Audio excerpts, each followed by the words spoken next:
Hi, everyone. We are so excited to have a wonderful panel of speakers. And this topic is really important to all of us. We are going to be talking about, and let me see, we are going to be talking about education in El Paso, especially when it comes to low-income students. We are all now, whether you have children or not, having to think about what it means to have children in physical spaces that may pose a danger to their physical health, as well as the health of their teachers, staff at the schools, as well as their parents when they go home. But this is not new. A lot of our students have to deal with these sorts of issues all the time, as well as other deficiencies within their own school systems. So we are really grateful that our speakers took the time out during the school year to meet with us and talk about these issues. I am going to go ahead and let you all know that they are here because we invited them.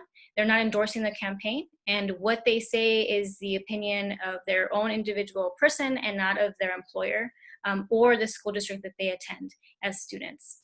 So with that, I'm going to go ahead and allow some introductions. I'll go ahead and start with Veronica Carbajal. She, her, hers, ella. And we'll go ahead and start with Ashley. Hi, Ashley Rodriguez, and pronouns she, her. And I'm an educator. I teach classes at UTEP and EPCC. I teach political science and government. And I'm also a homeschooling mom of 2 young boys who used to be in EPISD.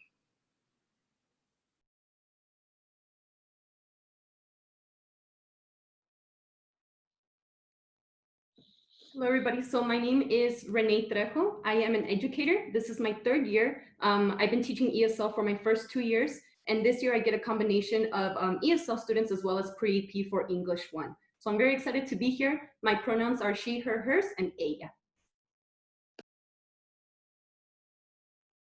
Hey everyone, Semeli de Aslan. My daughter is in the EPISD. She, her, ella. Oh, and I'm an educator and an organizer. And I teach some classes at UTEP, and my job as a network weaver is helping to facilitate and uplift grassroots movement building. Marcos? Howdy, my name is Marcos Munoz, pronouns he, him, and I teach math in South Central El Paso. Okay. Mariah? Hi, my name is Mariah Mendoza. I'm a senior at Isleta High School, and I'm a low-income student, so it's really important to me. Mia? I'm Mia Cadena, and I am a senior at Burgess High School, and my pronouns are she, her, hers. And Annette? Hi, my name is Annette Polo, and I'm a 1st grade teacher at EPISD. And I'm a she, her, ella. Thank My you. pronouns are she, her. I forgot to say, sorry. Thank you, everyone. One of the themes of our roundtables has been, it's not just the waking, it's the rising. But a lot of times we don't know enough information to really rise up and say, here's what we need from our leaders, as well as our staff, et cetera, our policies. And so this is your chance to tell us what it is that you know that we need in our schools based on your personal experiences. And so we'll go ahead and leave it all up to you to take this discussion where it needs to go. Thank you. I'd like to just chime in as far as the directive of our conversation, given COVID times and all of the stresses that we're feeling and experiencing.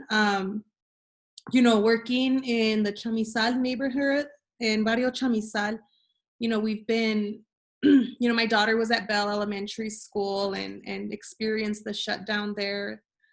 And,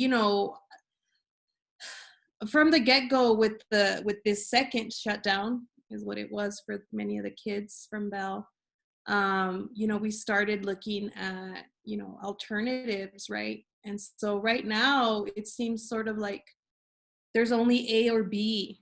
And I think that when we reimagine education or reimagine anything, especially in light of what the COVID is exposing, we really need to look at the alternatives, right? And so we need to sort of exercise our right to think creatively and make plans C and D, E and F, right?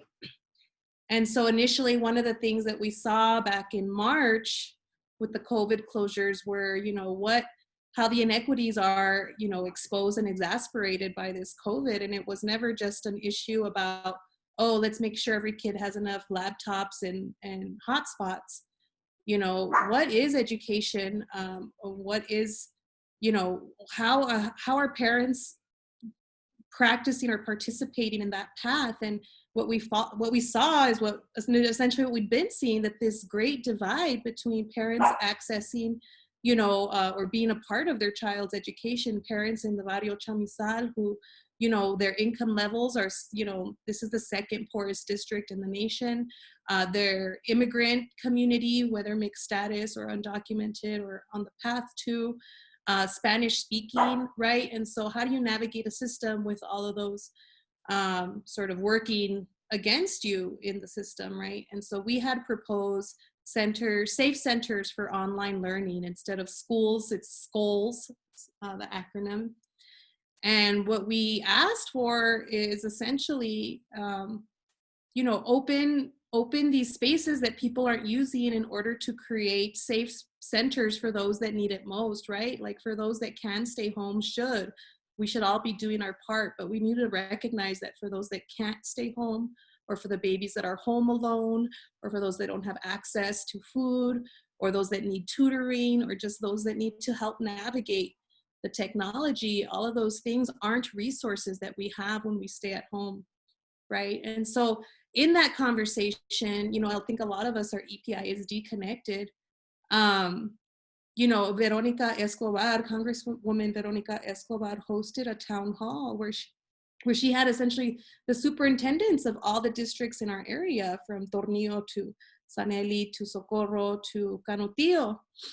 And what we saw was, EPISD didn't bother to send their superintendent for the discussion, right? So they sent somebody else. And B, EPISD is ill-equipped. They did not plan the way that they should have, right? What we saw was, in this comparative contrast situation, is Clint, Socorro, Sanelli, Tornillo, they all did so much more than EPISD even barely lifted a finger in regards to how to create safe spaces, how to outreach to the community. And what it looks like is a repeat of what we've been seeing, right? A disregard for our children's health, and specifically a disregard for poor immigrant children's health, right? And a disregard for what the hurdles that they experience, right? And so we've always sort of evaluated that there's like this push out within EPISD for those that they don't feel are worthy, right? For those that they don't want to gain access to education, to public education. And so we just see this again as another sort of, ransacking the system, when we're at our most vulnerable. And so, I just wanted to begin with that platform to say that all the districts, except EPISD, have plans. They've created adequate plans. They've made an effort, and it just really seems like EPISD keeps continuing to fail not only students but parents and teachers as well.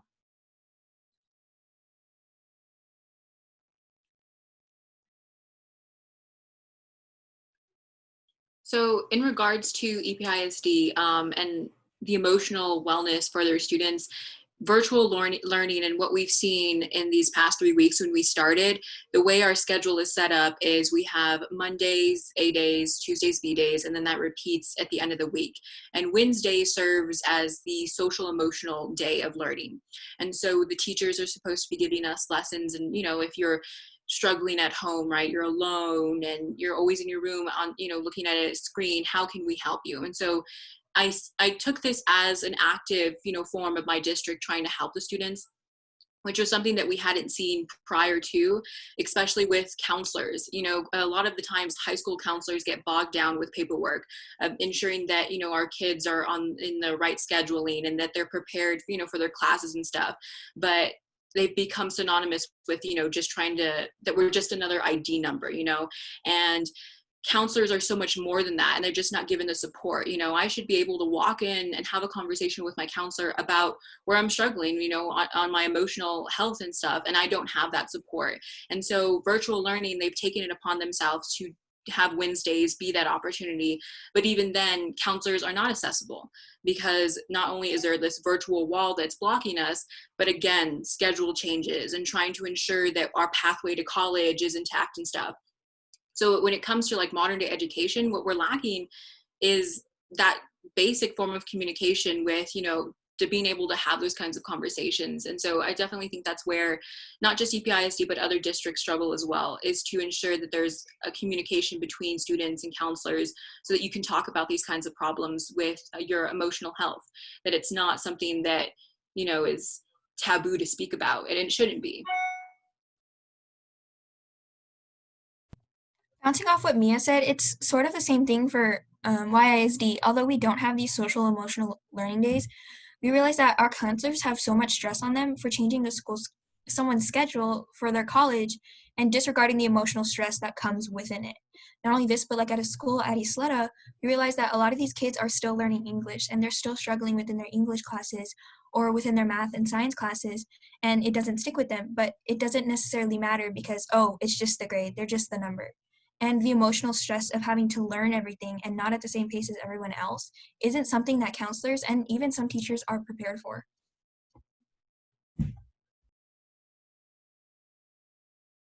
That's kind of what I was going to add on to you, Mariah, with that, and also Mia, is that, yeah, you know, at this point as a teacher, now I'm not with EPISD, I'm with YISD, so we don't have these social emotional learning days. However, I do know that with those days, you tend to get modules, and now suddenly the teacher has to become the you know, the counselor. And at this point, we're not even certified. We're not trained to be this. And as much as we care for our students, you know, we don't have, you know, the credentials to support us in that sense. And so I do feel that there is that disconnect between what do the students actually need, you know, because at this point, I don't think you guys need a day to just catch up on work. I feel like you need a day to be taken care of. I mean, you know, how are you? Are you okay? And we're just not giving you that. Neither the teachers with, you know, the amount of paperwork that we have, and not the counselors, which is what they're essentially supposed to be doing, is taking care of you. And so I do feel that should we find some sort of connection between counselors, students, and teachers' needs, what can we do, or what is it that, you know, is it funding? Is it we just don't have the appropriate training, or is it just low in numbers? We don't have enough staff to support so many students. And so it comes down to the question of where are these funds going, if it does come down to that. But I do agree that there is a huge disconnect. And again, this is the whole point of distance learning or those SEL days, to support the students, and yet we're failing you. You're telling us right now we are failing you, and it's something that needs to be taken care of.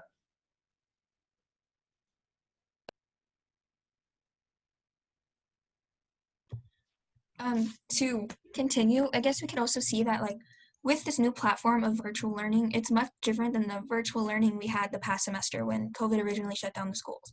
Students are staring at a computer for 8+ hours a day on top of their extracurricular activities that are still happening, and they're not getting any support through their, as much as the teachers are stressed and the students are stressed, communication is a huge barrier. And a lot of times these schools are preparing us for the professional world, but a lot of these kids do not know how to send a proper email, and instead they're focusing on giving them vocabulary and not approaching the problem at the root. And it links back to the mental health of these students, because they have all this school stress of having to do well on top of what they go home to. And like Renee said, where are these funds going if they're not helping our students and people like me and Mia? To kind of piggyback off of everything that you guys are talking about, even though my kids are no longer in EPISD, so I haven't experienced them having to be educated under this new pandemic and teach from home sort of strategy, but just as someone from the outside looking in and hearing from other friends that are parents and are struggling with this, it really brings me back to when I started to homeschool. One of the things I wanted to focus on is what I thought the school was doing wrong and what I wanted to do different. And I think that's how they should kind of approach this. They can't just want to take school and put it at home, because it's not. It's completely different. It's now online. It's now, you know, all these inequities come to be seen, right? That not everyone has internet, not everyone has someone at home, not everyone has a quiet place. There's all these different components kind of happening, and I think we didn't come up with innovative solutions for it, or at least the districts didn't, right? They just kind of wanted to take the classroom and put it into the house, and you have these kids like eye strained, you know, watching computer screens all day without being able to like even take a break or, you know, do certain things like that. At least that's my understanding from what I'm seeing some students kind of go through. And I think that we just need to rethink education entirely, and especially right now during this pandemic, because even if you like, okay, if none of the inequities existed, you still have a pandemic happening. You still have like all these other crises that are going to affect the mental well-being and the ability to learn and to take in information, because they're just so stressed with everything going on. And I don't think the district took into account all these externalities. They just simply wanted to transport the classroom to home, and you can't do that. And I know when I started to homeschool, that was the one thing I wanted to not do, is not, you know, put my kids in desks and like face them towards a wall and be like, this is what you're gonna do. So we adopted into a process of unschooling and a lot of like self-guided learning, and try to rethink, you know, education as a whole. What is education? Is it doing a bunch of worksheets and then regurgitating answers? Or is it learning and critical thinking and creativity and all of these other components that I think schooling as a whole has just totally lost sight of, and especially in this age of COVID? So as a EPISD teacher, I feel bad. I feel I want to apologize that some of your experiences have been that. I think at least at the school I'm at, our principal has been very supportive of how we go upon doing things for our classrooms.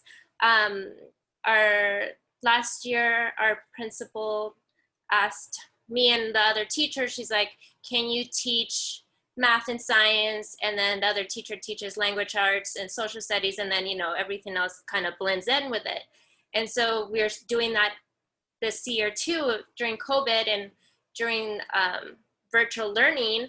And for my partner and I, it's been very helpful that there's two of us. Yes, there's more students within us, but there's two of us. And it's a huge difference because everyone has different needs. So she is teaching and I'm supporting the parents by messaging them. Like, so it's not bringing more load or waiting until the teacher has, you know, after 4 o'clock, you can message her because she's teaching. Like, we can get real answers right at that time. And we asked our principal because it's different. It's not just like one teacher with all these kids. And I feel like it's helping everyone's mental health too. Like, I don't know how to work this, but I'm not leaving it towards the end of the day or really before my work hours. Like, I can help a parent while my co-teacher's teaching. I see a student, like, you see 30 faces, and like while you're teaching, you're not seeing if they're getting it or not, but because one of us is teaching and the other one's like looking, oh, I noticed this, I'm gonna message the parent right now, like, I'm gonna help them.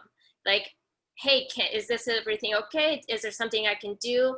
And I feel like our principal has given that power, and it's nice because we don't feel the stress that other teachers feel, I think, or parents, because you're getting one of us right there and there. And we, in a way, I feel like I know my kids more because I'm seeing inside your home, and I can text you, I can message you right there. Like, I see this, I'm doing this, what can I support you? How can I support you? We know our students, you know, live more. And I'm like a big fan of Donors Choose. This is like where you write grants, and because I know where my kids come from, that I knew that these were things, the supplies that they might need from the class or from learning from home. So my partner and I went and delivered these things. Like, okay, I know that you need these things. Yeah, it's on me, but it's also something my principal was like, always welcome. Like, how can I help you? How can I do, support you? So in that sense, like, yeah, I feel bad that, not everyone has the same experience and has support. And yeah, I don't know what, I just feel bad. But my experience has been good, as in, I think I'm in the somewhat more helpful than because of my situation, that there's 2 of us with more students. So yeah. What grade do you teach in it? 1st grade. And there's 30 students with the 2 teachers right now. Mm-hmm. So yeah, and at first someone's like, well, why would you want to do 30 of them all together? And it's like, for us, it's easier because, you know, there's one looking at the student, then the other one's teaching, and then we can be more flexible. And we know that you need to take mental breaks. So we have breaks in between, and you're not seeing and like by talking all day, you also become monotone.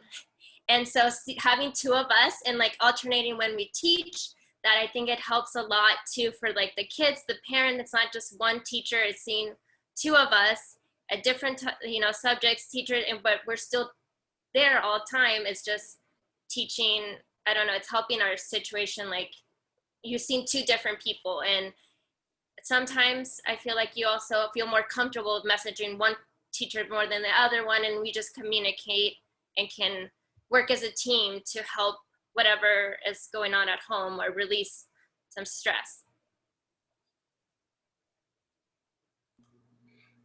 Yeah, and to build on that, like I think what Annette is helping me think about too is like ultimately one of our main goals when it comes to thinking about education should be to recognize that schools exist within communities and that they don't exist outside of communities. So, you know, a lot of what these districts initiatives seem to push for is accessibility. And I think a lot of times they confuse accessibility with technology, and they're not one and the same. And we have to recognize that if we want to be truly accessible, we have to be open to the community. We have to be able to sort of break down those boundaries that exist between the school walls and, you know, in the students' homes. And so, like Annette's saying, like the opportunity to see into student classrooms, the opportunity to connect more regularly with parents is huge.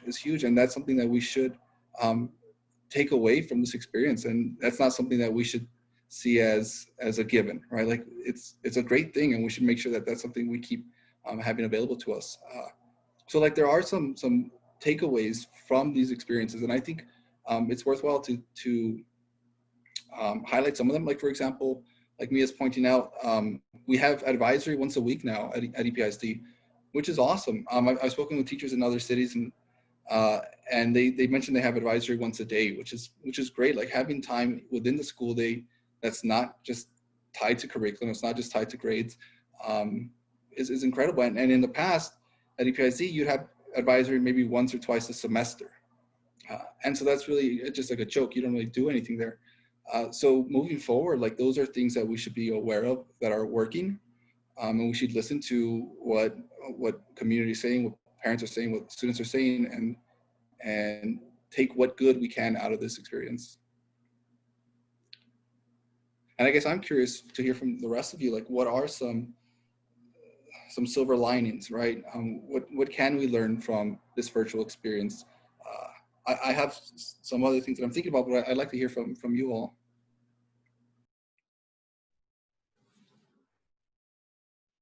So I guess kind of to add on, oh, I'm sorry, Mia, you can go ahead and go. And then, okay, so I guess kind of to add on to Marcos, so what is some things that I've noticed? Obviously, you know, we talked about that some schools assume that just because the student has a Chromebook or a MacBook, now suddenly they should be equipped and ready to go. What they don't realize, however, is that some schools or some, you know, zip codes or some houses, whatever the case may be, their internet doesn't work. Or, you know, sometimes you're, as we mentioned right now, where you're not in a household where you're set to basically essentially teach yourself through these self-paced modules that I'm sure, you know, teachers shouldn't, I don't think, at least be teaching for the full 45 minutes, because again, the students have like what, 10 classes a day, 5 classes, 6. So it's not something that should be done. But here's just, you know, obviously just some, a couple of things that I kind of picked up is that accessibility as far as maybe providing internet towers within the city. And so I know that it is possible. It has been done in Dallas. There is a independent school district, I believe it's Canterbury, something like that with the C. But they managed it. They managed to do it to all of the independent school districts within Dallas, and they all have internet towers, specifically focusing on low-income zip codes. So I feel that should students at least have the same type of quality internet, that's at least one stress reliever that we can alleviate for parents and students as well. I'm sure some parents, as much as they would want to have the fastest working internet, sometimes it's not the case. And so maybe even providing, internet towers, and not necessarily saying the school should pay for it or even the district, but the city, because there is funding, and the whole point of the city is to support, the public needs. And what we need is internet towers, especially for our Lower Valley and Segundo Barrio students. That's just the zip codes that are in most dire needs of that, especially for the kiddos that are coming through and forth from Juarez. We know that they do get perhaps hotspots, but it's not the same as, when you cross over with the device to Juarez. It's just not the same. And so what do we do with those students that also are living, and we know that they're living in Juarez, and either cross back and forth every day or have to stay with an uncle or an aunt that perhaps, might be neglecting them. We don't know how they are within that household. So again, what is it that we can do? Initially, I just think of maybe internet towers. That's just something that could be physically done, and it could be done by the city. Because again, fundings, as it goes, I have between the hours of 8:43 in the morning to 10:56 in the morning to submit my accountability attendance. And what that means is depending on the number of students that show up between 9:43 and 10:56, a very random number, that's how much our school is going to get for funding. And so if a lot of students don't even have the accessibility to chime in between those hours, or maybe they stay up late taking care of little brother and little sister or being parent, they're not going to wake up during that time to sign in and turn in a bell ringer. And again, we understand that they could have 24 hours to do that, and we may change the attendance. However, if the state of Texas is requesting that stamp between those hours, then you cannot change it. And so again, it goes back to accessibility and again to funding. Those two are connecting, and that's already one way that they're cutting our funding. They know that Segundo Barrio and Lower Valley kids don't have that accessibility. And so again, how do our schools compare to say Coronado or say Franklin? There's a huge disconnect, a huge difference. And again, it goes back to that. And that's just, a couple of things that I'm mentioning, but I'm curious to see what everyone else has in mind going forward. I know, definitely. Like, I could not agree more. Like, when we think about like internet, and having like 5G, the quickest internet out there, like we forget that like it might be, the year 2020 and we're so advanced like technologically, but broadband accessibility is still not the norm in so many different communities. And when I first came to realize like the inequity like that is in our education system was like because of my location here in El Paso. I'm a member of my speech and debate community, and we go all across Texas for different tournaments, and just going to these East Texas schools and just seeing the resources and how different it is, I was just like, oh my goodness, this is absolutely crazy. Just because I live in El Paso and, we might not receive as many funds because we don't pay as much in taxes or whatever it might be, right? That's immediately from the start, we're already at a disadvantage simply because of our demographics and our location. And so being a student and seeing that, like, especially, I'm lucky enough that I'm a high school student during this situation, like I have autonomy to work on my homework and do it, at my own pace because I know how. But like for the kindergarten teachers, and Annette, you being a first grade teacher, I commend you. Like, I have no idea how our elementary students are and teachers are doing, because it's absolutely crazy to ask a 5-year-old that's, excited to go to kindergarten, and has to sit in front of a screen. Like, if I was a kindergarten, I would just be like so disheartened as a result of it. And especially teachers, like we always, during these times, we're thinking about our students a lot of the, more often than the teachers. And it needs to be an equal relationship. Education is not just about the students, it's also about our teachers. And a lot of the times students forget that, we just want the teachers to be there for us, 24/7, give me all the answers, right? The counselors need to be there, for me all the time and stuff.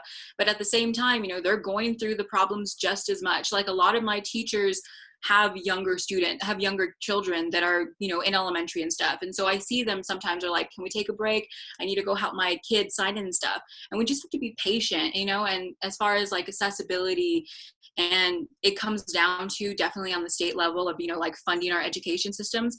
But that doesn't mean we need to forget about our school boards. And that's where I always like find myself like stopping, is that like, oh, it's not my school district's fault. It's the state's fault, but we need to ensure that we're holding our school districts accountable, because it just, it's a trickle down effect, right? We hold our school districts accountable, and then they take that back to the school board, and like, it's a dialogue that needs to be had. So in regards to EPISD, I'm always on top of like, ensuring that regardless, that we have a stake in the conversation of Texas as well as locally, because it's very important that it's, you know, students, teachers, everybody in between to solve this problem of a lack of accessibility and equity in education. And also to talk about the lack of accessibility, giving a student a Chromebook or giving them a Wi-Fi hotspot, it's deeper than that when working technology. Like, you're giving them these kids and they don't know how to use it, or these parents that do not know anything about technology and have to help their kid log in every day, and it takes some getting used to. So a huge takeaway from virtual learning is that where are we at the point of technology within our school districts? Because it's more than just handing them a Chromebook or giving them a pair of headphones to work, and how the parents and teachers at home are getting used to this. Because a lot of the first week of school, a lot of my teachers were like, I'm still getting used to this. I barely know how to log on to the Google Classroom and stuff like that. And, you know, at a point you feel for them, because as much as the teachers can be there for us, who is there for the teachers in return for the emotional stress they have of having to teach us through a computer screen? You know, one of my biggest fears with our superintendent with EPISD, Cabrera, is he in his personal side endeavors runs a school district, you know, a virtual school district, you know, on his own dime with, you know, with Dory Fennenbach, who used to be on the board as well, you know. And so, I mean, he even gets awards as EPISD for being like innovative. And you know, I mean, the education that the children are getting virtually is, first of all, it's the brain development. Like my daughter, like they're not supposed to be on the screen longer than 2.5 or 3 hours. Like, you know, Steve Jobs said that himself, you know.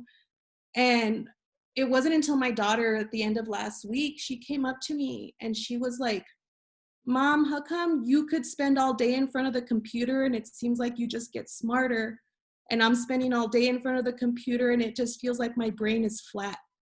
Like, to me, when she said that, and like she was like, and my fingers hurt and my body's hurt and my eyes hurt, like I cannot.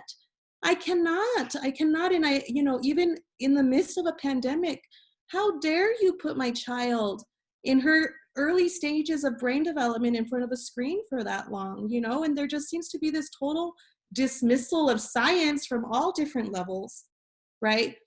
But I just want to backtrack a little bit, because like when we start talking, like for me, like the Chicano movement really put forth that access to education is important. The civil rights movement had that as part of their platform. And when we look at to how they assessed that it would be like to create equity, you know, so that, you know, access is there, one of the main points that they made is that parents need to be engaged in genuine input, right? And that's a civil rights law, like that's federal. And what we continuously see in these overriding of rights is this disregard, erasure, and in this just like mentality of treating, you know, poor, low-income, Spanish-speaking single parents, women, families as invisible, right? And so like, how do we get back into like, when we're reimagining education, we're talking about communication, we're not talking about virtual communication. How do you create those avenues to ensure that parents and students are involved and engaged, right? Schools were intended to be these centers within community to benefit the community, but what we see is not that, right? Right now, we're not seeing that to the degree that we need. And so I'm gonna pass on the mic. Carmeli, if I may add, now that you kind of centered us back, and I think, Ashley, you may have brought this up earlier, but you kind of mentioned a little bit, or even Marcos, I'm sure, I forget, one of you guys, asked basically, what is the function of these schools, right? So what's the function of schools in El Paso? Because that's our focus right now. Obviously, we can't compare El Paso to Dallas or Austin at all. And so it gets me thinking, well, obviously, you know, it's closing the achievement gap. Well, then what is closing the achievement gap in this sense? And so the way that I see it is, yes, I agree, of course, 100% that we need to revalue education completely, but I don't think that, you know, that we're ever going to get rid of the STAR test, for instance. I feel that is something that's just some sort of accountability is going to stay. As much as I feel we need to fight, that is obviously a work in progress, but I feel like a more immediate, I guess, change that we can aspire to would be rethinking our values. And one way to that is, why in the world, as you mentioned, we're still in a pandemic. Why in the world do I still have to worry about my job being on the line for not teaching the Texas standard TEKS? Being that they're gonna be testing in February, meaning that my kids, if they pass or fail, they're gonna either retake the test in the summer or they don't pass. Why am I worried about that? And why should my kids be worried about that? And so again, it makes me thinking, why are we not using this 1 year that we may have right now to experiment with it? And in a sense is rethinking our values and what does that mean? So to me, I would say, of course, trying to gain accessibility. And as you ladies mentioned right now, as well as Marcos, is we don't even teach our students or take the time to teach them basic life skills. Today, I took the time to teach in my class how to use the shift keys, how to, use quotation marks on the shift, because I'm just assuming that they know. And again, I learned right away, whoa, let's backtrack, we're gonna start again. And so it's something like this year I'm valuing, no homework at all. You already work with me enough in the classroom, no homework. What I need you to do, if I need to see you, then we'll use Flipgrid, we'll use a video device. Tell me, what are your responses? Something that there's still, of course, some sort of tied into the literature that I'm teaching, but also take a break. I mean, you've worked with me, you've been in the computer for 10 hours. And so to me would be rethinking our values in the sense of this year, I'm more focused on project-based learning because to me, grades are arbitrary in the end. I mean, really, whatever, if you don't learn the point of view of this novel, so what, then we move on and learn something else. But again, not to say that we're devaluing, for instance, what I teach English. Not to say that I'm devaluing the literature that I need to teach and the certain expectations for my students, but that should not be something that is constantly pressing on my mind as an educator, should I not meet my quota with assessments, and on the students' mind at all. And so again, why are we not using this year to refocus and kind of experiment? Why is TEA, the Texas Education Agency, why are they still haven't released or said anything or confirmed about a STAR test this year? Why? Because they're assuming that teachers cannot do their jobs and they need something to hold against them. And they need students as well, something to hold against them, because they feel that should we let them have creativity and I say fun, they're not gonna learn, right? And so again, to me, I need to focus or, some sort of consensus that we can have as educators or as a city or even in this room. What do we value and what can we do to move forward with those values that we hold dearly today? And so again, to me, it's accessibility, as you guys mentioned, technology assistance, maybe for both students and parents, and even classes that are kind of pointless. A kid, I would much rather have my students learn about what credit is, because boy, when I came into the adult world, it really hit me. I had no idea how to use credit or what that was. So again, a lot of our students, we know that maybe they don't want to pursue higher education, and that's okay. So we need to teach them those other life skills, like how to use a computer, for instance, which I think is very valuable right now in the 21st century. So again, maybe we can kind of talk about some ideas that we can throw out there when it comes to what we value, what we think we can do moving forward with those values, because I think that would really be helpful for our students. And please, students, help us out. One thing I kind of want to reiterate there about the standardized testing that you bring up. I really feel like high stakes testing just really stifles critical thinking and creativity and education as a whole. And as someone who teaches intro level political science and government at EPCC and in UTEP, I get a lot of these incoming freshmen and sophomore who are fresh out of high school. And it's really hard because what I teach, it requires critical thinking. It requires you to look at politics and be able to articulate a political stance that is substantiated by the facts, where you can, a lot of nuance to it, what you feel, all these different components go into political discourse.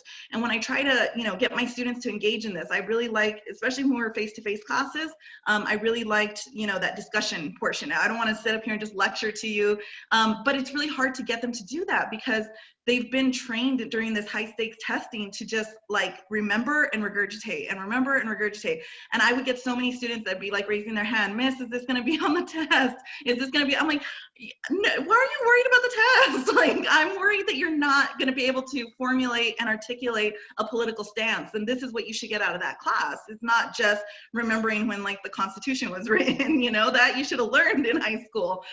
So these are things that I think have long-term impact on them too, because these high stakes testing, it just basically creates adults that really don't know or can't really function in that realm of thinking outside of the box, and we're doing a disservice to these children, and it's going to stick with them for the rest of their life. They're going to just be like, is this on a test? Is this on the, so I definitely think we need to do something about that for sure. Going off what teachers are saying and stuff, we as a high school senior, this is my last year that I don't have to take a standardized test this year, unless I choose to for the AP test or anything. So for my dual credit government class, it's hard to get students to be able to post their discussion boards when they're asking me to FaceTime or texting me, hey, how do you do this? I don't understand what they mean by reflect. And it's like that within a lot of my classes. And even as a student, it's hard to feel that because you're critical thinking, you're wrong. You feel like you're wrong because you're not giving the answer that someone else wants. And so when Ashley says something like that, it's a huge impact on the students, and it feels really nice to know that teachers understand that part through us too.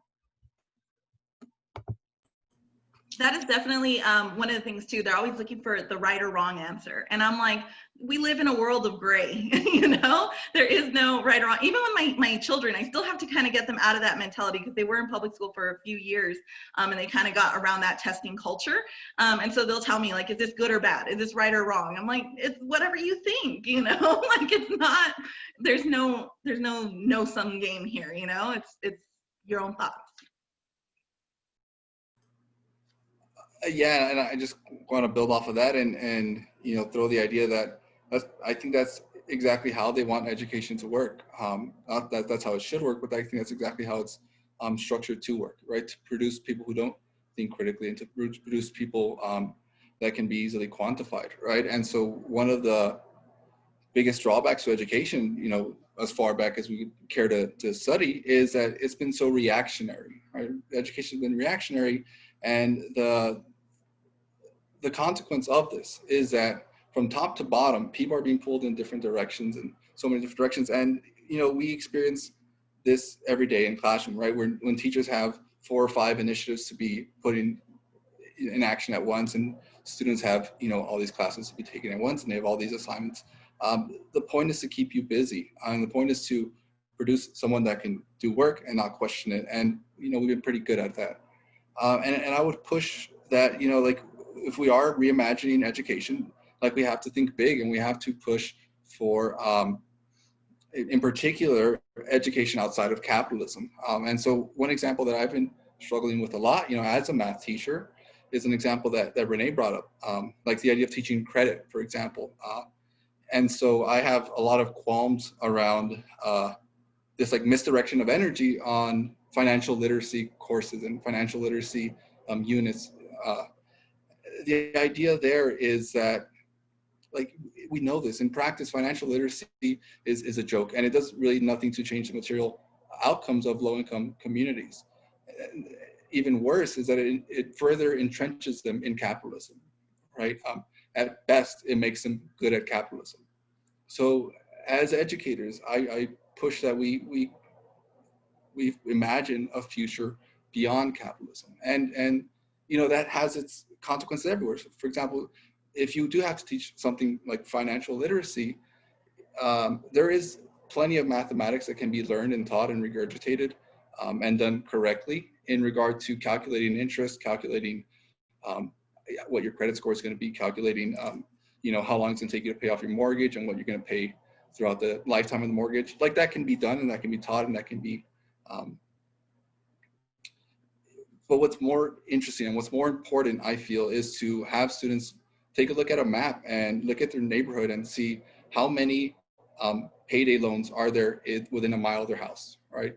And then look at another neighborhood, say on the west side, and think about why that happens, why that's the case. And through that discussion, hopefully they start to see, and hopefully this isn't so discouraging and so disheartening, but being able to calculate how much interest you're going to pay doesn't really make a difference if all of your options are terrible, right? And the reality is, due to redlining, due to a lot of other reasons, people in low-income communities have compounding inequalities that ultimately leave them with very few good options.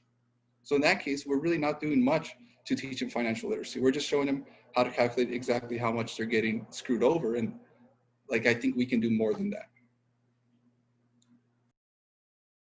And I'm glad that you brought that up, Marcos, because it is, yeah, it is something that, again, we are teaching kind of essentially how to be good at capitalism.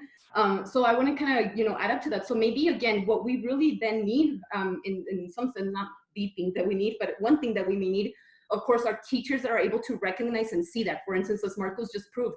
And so again, where do we keep these teachers? Where are these teachers? A lot of them are student teachers right now at UTEP, and there's a huge problem with that. Because a lot of our teachers that come, they think of teaching as their second option, plan B. So they're not certified, they never went through the training, not the pedagogy, etc. Right? And so we obviously need teachers that are able to make those connections as Marcos, and that self-realization, and that saying, this is what I'm teaching you for this reason, therefore, kind of the bigger picture. And again, focusing on the communities.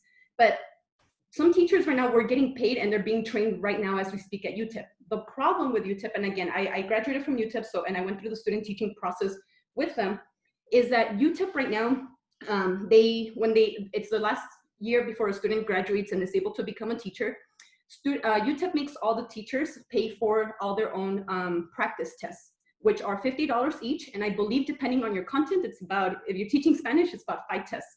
That's just the UTEP test. So you can get, passed and certified saying, yes, you are able to take now the real state's test. And so again, you have to take now another 5, if you're going to be a Spanish teacher, for instance, 5 state exams tests to be certified. Those are about, depending on the exam, mine were about $300 each. So that's 5, I'm not the math person here, but 300 times 5. Afterwards though, they asked you, now that you've gotten certified, now we're going to put you in a classroom to go observe some teachers for 4 months. Here's the thing. You have to be there from 8 in the morning to 4 p.m. Monday through Friday. It is an internship and it is not a paid internship. I have a lot of my friends that lost their jobs, and a lot of my friends, one of my friends in particular, that lost her apartment because she couldn't make rent. But that was the last semester she needed in order for her to be a teacher. And so she says, do I sacrifice right now my livelihood, or do I go into teaching? And she is an amazing teacher, wonderful teacher. The fact that she had to already struggle before even beginning the profession, she could have very easily last minute said, no, I'm not going to do teaching. I have to continue working, and gone somewhere else. So we would have already lost that talent, that way of thinking that we are producing, which essentially we're, and the classes at UTEP are wonderful because they do teach you about theory and think of these bigger issues within our communities. But again, a lot of people go into teaching as their plan B option, and they're not trained for this. And one thing that UTEP can do, and I know UTEP was working on this. I remember Mrs. O'Rourke was actually in a panel when we talked about this, but it never went anywhere. And we were talking about what does UTEP, the teaching department at UTEP need, the education department, to produce better teachers or to retain that talent.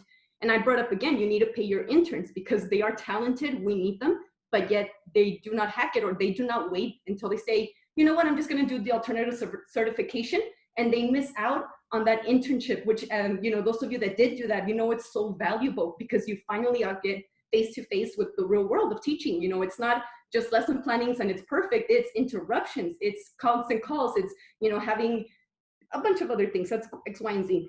And so another thing that I would recommend is to kind of retain that talent is, it starts again, before even getting into the profession, let's pay our interns, let's pay our teacher interns. And maybe that's something that El Paso can help out with the city, providing funds, for instance, to university. And again, I know that the university does have the funds when I used to work at UTEP, but we're relocating them in places that should not be relocated in. So we're getting close to the hour. We have about 10 minutes, and I want to respect everyone's time. One of the things that's come up, and I know Semelina and I have talked about this, I think Marcos too, about this, is the importance of space. And Marcos, you talked about right now just how we think about schools as being a part of a community. And now as I look more at our budget, right, as I run for office, these numbers have always been important to me because my clients are homeowners or they're tenants, and they're dealing with really high property taxes. And the EPISD in El Paso is the second highest taxing entity. And so when we follow the money, it seems that most of that money is going into construction, going into these big bond projects where you're building, buildings. Are those buildings being built or restructured or repaired in a way that's conducive to learning? And where are they being built? And Semeli, if I could call on you for a second and talk about what's happened in the Chamizal and with the closure of Bell and Burleson, and what you would want us to reimagine in terms of schooling. And then the rest of you, now as we think about COVID, and I mean, I'm an environmentalist, so I've always been concerned about indoor air pollution. We worry a lot about outdoor air pollution, ambient air, but we know that there are higher concentrations of pollution indoors because most of our spaces don't have proper ventilation or filtration. Is this an issue for your schools, and how are the schools equipped to deal with that?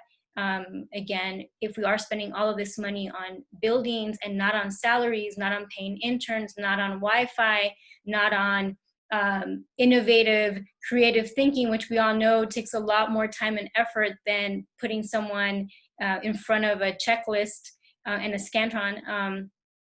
Why is that? Do we need to think about how we shift our funding? And when it comes to buildings, do we need to think about where we build and how we build? Well, you know, it's interesting because I think we were all sort of told that school closures were happening because of capacity reasons, right? But when you looked at EPISD overall, the buildings, 90% of schools were under capacity within EPISD. They could have pulled names out of a hat and had it be a more equitable process than what they did.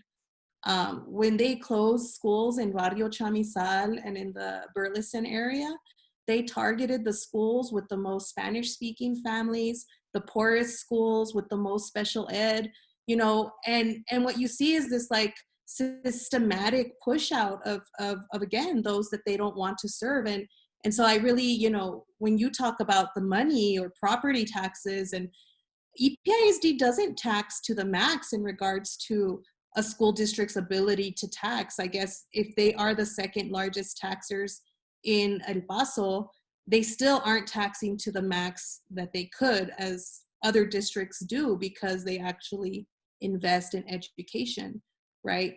So when we think about who has access, it's really about defining education as a human right, right? And I don't think that's happening altogether in how we fund schools and how we build schools and where we put our effort for education. And so, you know, for us in a community like the Chamizal or Burleson, where again, I mentioned the stats, I mean, you don't have a car, you're walking, you know, and to hipsters, that sounds great, right? We're walking, we're going to our corner store, but they don't have money, they don't have cars. And so why would you take out a school within the residential area and then bus them over to the industrial zone where it's high pollution, where there's industrial fires, you know, at least 11 times a year? You know, space is so important. Space and accessibility is so important. But then you contrast that to Coronado that got this huge investment so that they could have fast Wi-Fi, zoop them around. But you don't see that investment in the communities that need it most, right? So when we talk about equity, it's really about looking at the issues within those specific communities and providing to those issues, right? And so the things that we would be asking for in regards of providing for students in the Chamizal is not what you would be asking for on the West Side, you know? And so, yeah, I think that that's a really important point, especially if education is a human right and accessibility is part of our civil rights. So in regards to the bond, I'm currently in the midst of like the bond reaching my high school.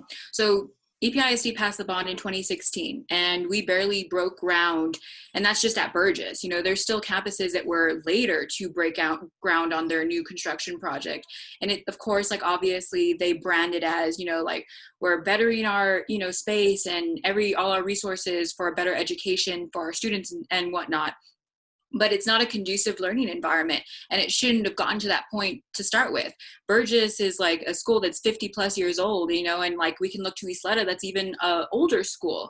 Obviously, just like the brick and mortar is not up to par with the 21st century. So that's a problem. And that's why we do need the bonds. But at the same time, it shouldn't be every 10 years, let's drop $1 million+ and fix our schools. It needs to be a continuous cycle of maintenance that we have on these schools, not just, you know, like obviously the actual space, but as well as the technology. You know, I had classrooms for the first 3 years of my high school where it was a dead space. Like I was in class and I had to use my computer to access the internet in my classes, but I couldn't because I was in this dead zone on campus that didn't have access, or my computer was about to die and there's like only 2 outlets in the classroom and there's 5 other students that are in the same predicament that I am in.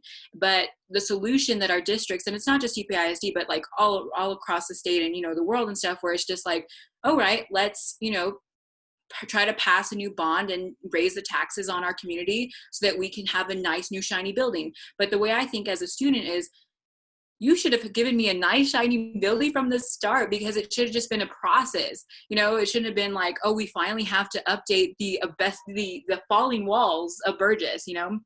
And so that just like bothers me so much. And I remember when Bell closed and just like the reasons. And I remember actually attending a board meeting, and we were there as students, part of the Superintendent Advisory Council.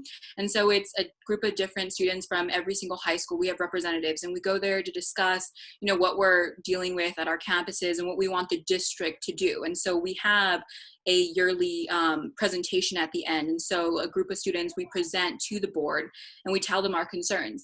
And I just remember that every single time we would present, it was so perfect. You know, there was all of these ideas on the table and the board members are like, oh, absolutely, this is what we can do to help you.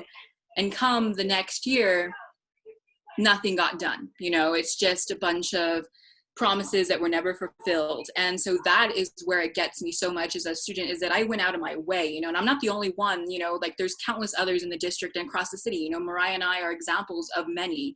And it just shows that if we're willing to fight for our education, but not get anything on the receiving end, it's just so disheartening, and it breaks our hearts as students and just like hurts our overall development of like wanting to help our community and be those kinds of, you know, advocates and stuff. And so when I go to the school board meetings and, you know, I see Superintendent Juan Cabrera and all the other board members, and it's just this lack of motivation that is just baffling. Like, I can't believe it, you know, that like you are here serving your community and you don't want to help us. And that's what bothers me so much. And like to see the teachers and different people, it's just so amazing that finally, you know, like we're having the conversations that something does need to be done and that our board members will listen to us finally. So, oh, sorry. You go ahead. All right, so going off what Mia said, Isleta was classified as a historical landmark my sophomore year. And I thought that was crazy. And I was like, wow, does that mean we can still like repair our plumbing? Because even within schools, our plumbing is bad. And like Mia said, there's dead zones. Like there's certain times when the teacher will be like, okay, go on your phone and access this. And I can't because I don't have Wi-Fi. So like accessibility of Wi-Fi within the schools is even bad. Not only this, but we had a new building constructed about 2 years ago and the roof is already falling apart. And at that point we get like, this is just a shiny new building that's going to last you 2 years until you can get money to go give it to a different school. So when we talk about Isleta, which is the name of the district, you, like being in speech and debate like Mia, you experience it firsthand what these other schools have. Like Eastwood has a whole gate around its school and it is extremely safe compared to a school like Isleta, which is a historical landmark that we can't even build on anymore. And sometimes you feel unsafe going to your own school. So what I was gonna say was, I'm so glad that this got brought up, this whole bond thing, because when my kids were in EPISD, I was incredibly involved, PTA, all of that. I got invited to serve on one of the steering committees for the facilities assessment back in 2014 when they first were gonna jumpstart it, right? That eventually like fell apart, but then they picked it back up in like 2015, 2016 when they're like, no, this is really gonna happen, right? But the first time when they brought it up, and I served on that committee, I was so like discouraged, like just everything that they did, everything that they wanted to do, it was clear cut from the beginning. It was not centered around education. It was not centered around teachers, around students, around, like, it was all brick and mortar. And when I definitely brought that up, I was told that, you know, the district was going to only have these funds earmarked for brick and mortar. They couldn't be used for curriculum, for education. And I'm like, well, then what do you do? Why are you even approaching it like that? And so a lot of it was because they were saying, you know, all the different reasons they gave, right? And one of the ones was that, you know, our schools are falling apart facility-wise, right? And we have to invest. Why did they get like that? Why did they go 50 years without any sort of improvement? My children's school is in a predominantly low-income area. When they were going to school, they were going to Schuster Elementary in the Northeast. And Northeast El Paso has its own pockets of poverty, and it's the most diverse side of town too, in terms of we have high population of Asians and African Americans. And so it really felt like a targeted hit that they were going to consolidate and close a bunch of our schools in specific areas where you had high population of African Americans, high rates of, you know, low income and things like that. And so my kids' school, every time it would rain, they had buckets everywhere, because it was just, you know, but why did we go on for so long? The entire time they were there, they had it like that. And they used that as an excuse to go ahead and close that school and Crosby, and consolidate it into Dowell, which was like the nicer part of school, but further, and end up with, you know, originally those was just a couple hundred students at that school. It felt a lot more neighbor, like community, you know, neighborhood school, and then make it into a mega Walmart school over here, where your kids have to travel farther, cross, you know, Dyer to get there. And I don't know how many of you guys are familiar with Dyer, but, you know, these kids, a lot of them, again, no cars, having to walk there, and now cross a busy intersection to get to the nicer part of that particular neighborhood into this like mega school, right? So that was when I was like, you know what, I'm homeschooling my kids. I'm not doing this. I saw like the underbelly of the district, and thankfully I'm in a position where I can do that, where I was like privileged enough to have that opportunity to pull my kids out. But I know a lot of parents don't. A lot of parents are working parents and don't have like a support system, or don't have the financial aspects to be able to give their kids that one-on-one homeschool education that I was able to give. And so I continue to fight against that bond, politically organized against it. But of course it passed. And I think that, you know, a lot of this goes back to, you know, we're not engaged with what's happening. The school is very separate from the community. So the community votes for this bond, not knowing what's happening at the school. But I think we need to have the community hold these schools accountable. We need to have that political process and the school like in one, so that we can, you know, have political power as parents, as community members, and say it's not cool for EPISD to be doing all this scandalous, really inequitable, unjust things. And the whole time that these schools were getting very like decrepit and stuff, how much was Cabrera getting paid? How much was the superintendents? All of these, you know, and Cabrera was in that position and did not have the credentials originally to even hold that position. And so we need to really like be transparent about what this district is and how they function, and hold them accountable. But obviously that's as a political scientist, I want to think about it as a political, like get him out of there, get somebody else in, you know. And when you think about how many people turn out to vote for the EPISD board member elections, you know, you're talking about 8% voter turnout. You know, we need to, I don't know, we need to do something. That's just my rant of the day. Actually, I'm so glad you brought that up, because I was gonna talk about I know that we're almost close to time, so I'll be very brief, guys. About having maybe perhaps either in school or after school, but know your rights campaigns, which I feel need to be so accessible, especially for our parents, because a lot of our parents only get this information, the bonds, in English sometimes. Sometimes they don't even bother to translate it into Spanish. And so should they, one, translate, again, the accessibility, but also should we equip our students and our parents with these rights and what you as a parent and as a student should be able to do? I think we also would come in with a lot of power and maybe turn up that 8%, you know, voting rate, which I feel is necessary, because essentially we want to keep democracy by all means, but then we need to educate the masses. And with that comes either, you know, after school programs within school, but it has to happen, absolutely. One of the things the bond had done actually when they were like, oh, we're reaching out for community support, right? they scheduled those meetings at the most inopportune times that parents could not attend. A lot of times they were in English. I remember going to the one where Jesky was speaking, and he's speaking English in a predominantly Spanish speaking area. And so that was very problematic, because how are these parents supposed to be informed if you have this language gap? And it was just one thing after another. And as someone who tried to serve on that steering committee and try to give it my honest effort, I really try to point things out, like thinking, that the district is coming with the best of intentions, right? Like, hey, this might just be an oversight, but all of your surveys are online. Like, how do you plan to facilitate these to people who don't use a computer, don't have access? How do you plan to facilitate this if it's in English only? Or even the language, I tried to tell them, this is not accessible language that you're using. You're phrasing things in ways that people don't know how to answer this correctly. Like, it was definitely jamming up my mind. But yeah, I think it was incredibly intentional on the district's part to be able to then say, well, this is what the parents wanted, what this community said. It doesn't matter that only 2% of the community responded, and it was all electronic and all English.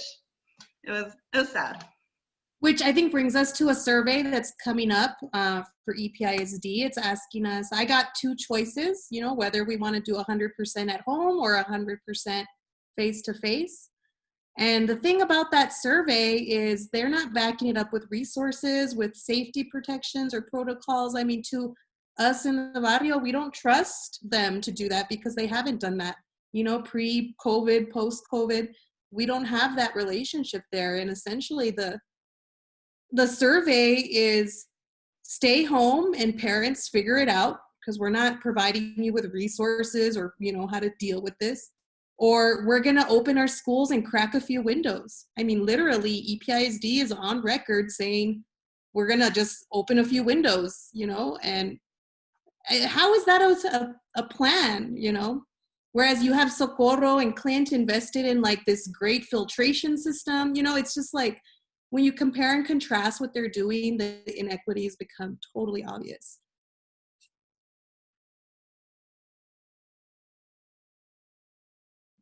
And similarly, for that survey, it went out to the parents. Is it available online? How do people access it? Online, everything's online.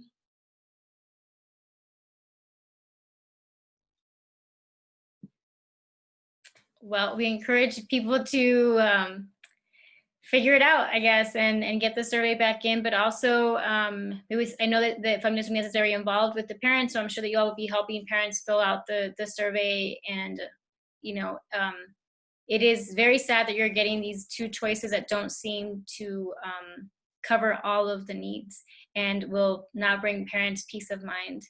And I thank you all for your time. I think we've covered a lot of ground in terms of the need to reimagine our schools and our education for our kids, because we talk about kids as being the number one priority, but then we send them on buses and we send them to schools next to recycling facilities and traffic, and send them to schools next to bus hubs. There's a lot of inequities in El Paso that we have not yet addressed, and EPISD has been sued a number of times. Recent complaints have been brought against them, but I really appreciate that you all have brought so much light into this issue and have offered some really practical solutions. And most of the time, we can fix it. We just don't have the will to do it. And the need to get out and vote is really dire. The trustee that represents the district that I live in was elected with a 4-vote margin. So he won with 4 votes because 4 people decided to vote for him. He won.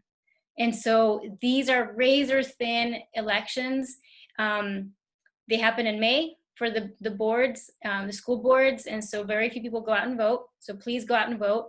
But also in between the elections, stay involved. And I say that knowing that a lot of parents have been doing that. They've been doing petitions, they've been going to the meetings, they've been speaking to the trustees individually, they've been speaking to the media. You have elected officials who have gone with them, and yet no one listens. And so that is why we need to just keep pushing and educating the public about the injustices, so that when the bonds come around, people understand that kids are being neglected in their name and with their money. And so I thank you all for your time. And I know everyone's like lighting has changed because we've been talking for a while, but I so appreciate you, and we just hold you as experts in our community, and we thank you for everything that you do every single day as parents and as teachers and as students. Thank you for not giving up on El Paso, and we hope that everyone can do right by you very soon. Thank you, everyone. See you again. Bye-bye. Bye. Bye, thank you. Thank you.